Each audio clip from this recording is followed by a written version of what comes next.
Let's talk about something I think a lot of us know really, really well, that constant, nagging feeling that there's something about us that needs to be fixed.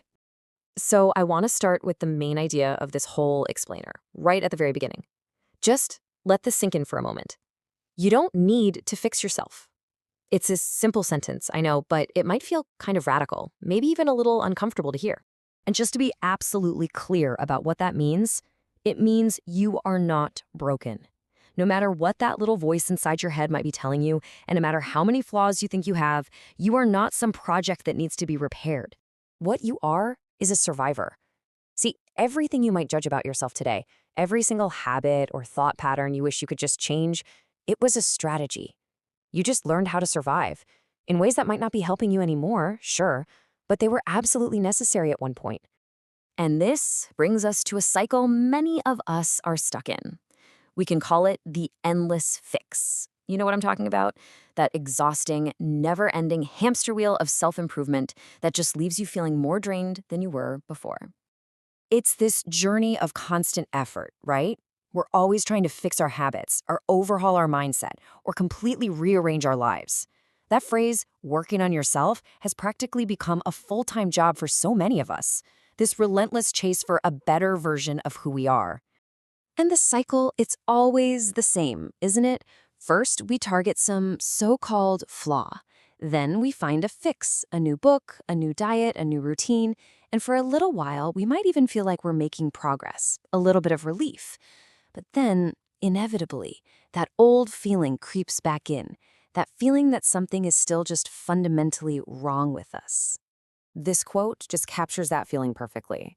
It's this persistent sense that you're incomplete. No matter how many boxes you check or habits you build, you never actually arrive. There's always another, better version of you just around the corner that you feel like you have to become. So this all leads to a really critical turning point in how we see ourselves. What if? What if we've been looking at this from a completely wrong angle this whole time? Let's try shifting our perspective on this. Just really sit with this question for a second. What if the real issue isn't that you need fixing?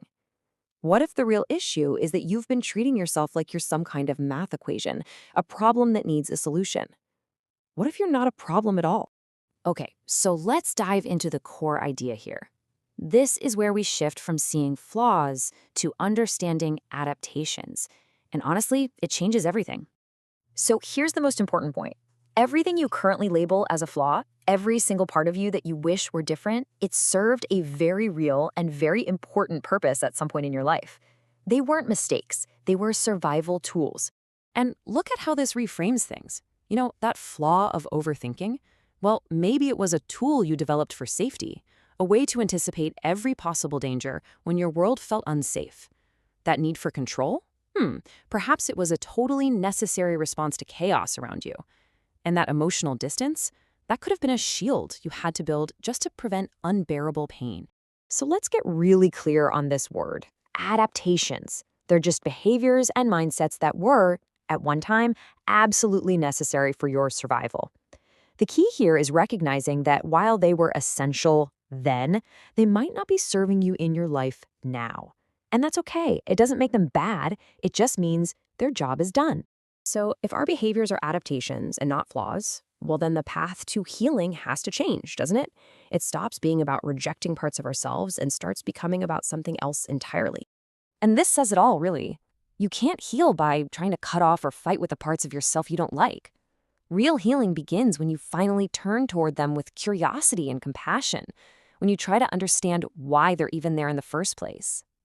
And this is true liberation. The moment you really, truly internalize that you are not broken, that frantic need to constantly fix yourself can finally get quiet.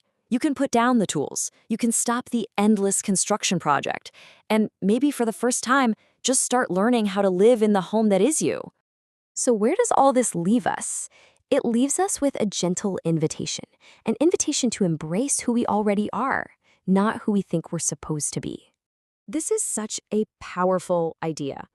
Maybe the goal isn't this massive transformation into some brand new person. Maybe the goal is just peace, a truce, an end to the internal war you've been fighting against the very person you've become as a result of your unique journey. If you take one thing away from all of this, please let it be this. Healing is not a repair job.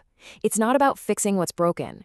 It's about understanding what's there and why it's there with compassion. And so I'll leave you with this question to carry with you. The next time you meet a part of yourself that you instantly want to fix, what if instead you just got curious? What if you just asked it why it's here? What would change for you if healing isn't about becoming someone new, but about finally accepting who you've always been?